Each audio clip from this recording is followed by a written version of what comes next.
Hi hello welcome to our channel friends. ఈరోజు hit 3 అనే cinema చూసి రావడం జరిగింది. హిట్ 3 గురించి ట్రైలర్ వచ్చినప్పటి నుంచే చాలా బజ్ ఉంది. శైలేష్ కోలను తీస్తున్న మూడో సినిమా కాబట్టి హిట్ 1, హిట్ 2, హిట్ 3లో నాని గారు ఉండడం వల్ల ఇంకా ఎక్కువ ప్లస్ అంటే ఎక్కువ బజ్ వచ్చింది దానికి. అండ్ ట్రైలర్ కానీ లేకపోతే మిగతా వాటికి మంచి రెస్పాన్స్ వచ్చింది. సినిమా చూసి వచ్చిన తర్వాత నా ఫీలింగ్ ఏంటంటే సినిమా అయితే చాలా చాలా చాలా నచ్చింది, నాకు చాలా బాగుంది. అండ్ దీనిలో వార్నింగ్ ఏంటంటే చిన్నపిల్లలు కానీ లేకపోతే భయపడే వ్యక్తులు కానీ ఖచ్చితంగా నిజంగా వెళ్ళొద్దు. చాలా వైలెన్స్ ఎక్కువ ఉంది. ఫ్యామిలీతో పాటు కూడా చూసేంత సిచ్యువేషన్ అయితే ఉండదు, భయపడతారు. అండ్ కాకపోతే అడల్ట్స్ అండ్ ధైర్యంగా ఉన్న వాళ్ళు చూడవచ్చు. కానీ సినిమా సూపర్గా ఉంది. అండ్ నాకు నచ్చిన ప్లస్ పాయింట్స్ చెప్తాను. నాని గారి యాక్టింగ్ పర్ఫార్మెన్స్, ఇప్పుడు దాకా నాని గారి పర్ఫార్మెన్స్ అంతా సటిల్గా కానీ లేకపోతే ఒక లవర్ బాయ్గా కానీ చూసాం. ఈ సినిమాలో నెక్స్ట్ లెవెల్లో నాని గారిని ఆయన ఆల్రెడీ చెప్పినట్టు, నేను దూరం నుంచి చూస్తే ఒక్కొక్క ఇటుకు కనిపిస్తుంది, దగ్గర నుంచి చూస్తే ఒక్కొక్క ఇటుకు కనిపిస్తుంది, దూరం నుంచి చూస్తే ఒక గోడ కనిపిస్తుంది. ఆల్మోస్ట్ ఆ గోడ నిర్మాణం కంప్లీట్ అయిపోయింది ఈ సినిమాతో. ఇంతకుముందు కూడా చెప్పిన అన్నమాట. లాస్ట్ 20 minutesలో నాని గారు విశ్వరూపం చూస్తారు.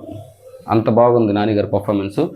దాని తర్వాత మిగతా డైరెక్షన్ అయితే తీసుకున్న దాన్ని బాగా మనకు బోర్ కొట్టకుండా, ఫస్ట్ హాఫ్ కొద్దిగా డల్ అయినా కూడా సెకండ్ హాఫ్ చాలా బాగా తీసుకెళ్ళిపోయారు. డైరెక్షన్ బాగుంది. ఫైట్ సీక్వెన్సెస్, యాక్షన్ సీక్వెన్సెస్ లాస్ట్లో అదంతా అంటే అది ఎందుకు వాళ్ళు అలా చంపుకుంటున్నారు, నరుక్కుంటున్నారు అనేది మనం రివీల్ చేయకూడదు. కాబట్టి ఫైట్లు అయితే సింప్లీ సూపర్, చాలా బాగున్నాయి. అండ్ ఇంకో ప్లస్ పాయింట్ వచ్చేసి ఈ సినిమా కెమెరామ్యాన్ షను జాన్, ఆయన పేరు అనుకుంటా, ఇప్పుడే చూసాను నేను.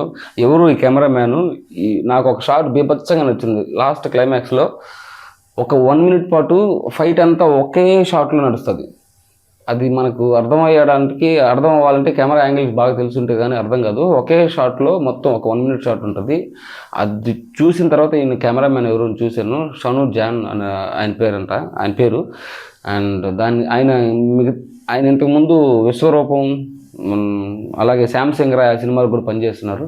అండ్ ఈ సినిమాలో మాత్రం బేబచ్చంగా ఉంది ఆయన వర్క్. అండ్ మైనస్ పాయింట్లు వచ్చేసి మిక్కీ జే మేయర్ మ్యూజిక్ ఏంటంటే బాగా ఎలివేషన్ ఇవ్వాల్సిన టైంలో కూడా బ్యాక్గ్రౌండ్ మ్యూజిక్ అంత గొప్పగా అనిపించదు.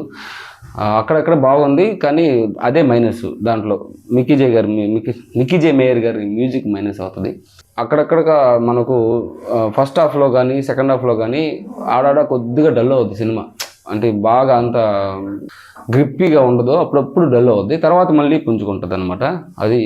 అండ్ మామూలుగా హీరోయిన్ ఉంది, అవసరం అంటే సినిమాల్లో వస్తుంది పోతుంది అన్నట్టు కాకుండా ఈవిడికి సినిమాలో ఒక పర్పస్ ఉంది, యాక్టింగ్కి స్కోప్ ఉంది, అలాగే ఆవిడ పర్ఫార్మెన్స్ కూడా ఒక స్కోప్ ఉంది. అండ్ ఈవిడికి ఒక ఫైట్ కూడా ఉంది హీరోయిన్కి. అండ్ ఈ సినిమాలో హీరోయిన్ కూడా ఒక పర్పస్ ఉంది, హీరోయిన్ ప్లస్సే అవుతుంది ఈ సినిమాకి. అండ్ మిగతా కాస్ట్ అండ్ క్రూ అందరూ బాగా చేశారు. అండ్ మిగతా వాళ్ళందరికీ పెద్దగా అంటే ఇంపార్టెన్స్ ఉండదు. అసలు అర్జున్ సర్కార్ మీదే నడుస్తుంది సినిమా అంతా. సినిమా అయితే మీరు ప్రశాంతంగా ఒక అడ్వెంచరస్గా వెళ్ళి సినిమా చూడొచ్చు, హ్యాపీగా ఎంజాయ్ చేస్తారనమాట. లాస్ట్ 20 minutes ఖచ్చితంగా ఎంజాయ్ చేసి బయటకు వస్తారు. Thanks for watching.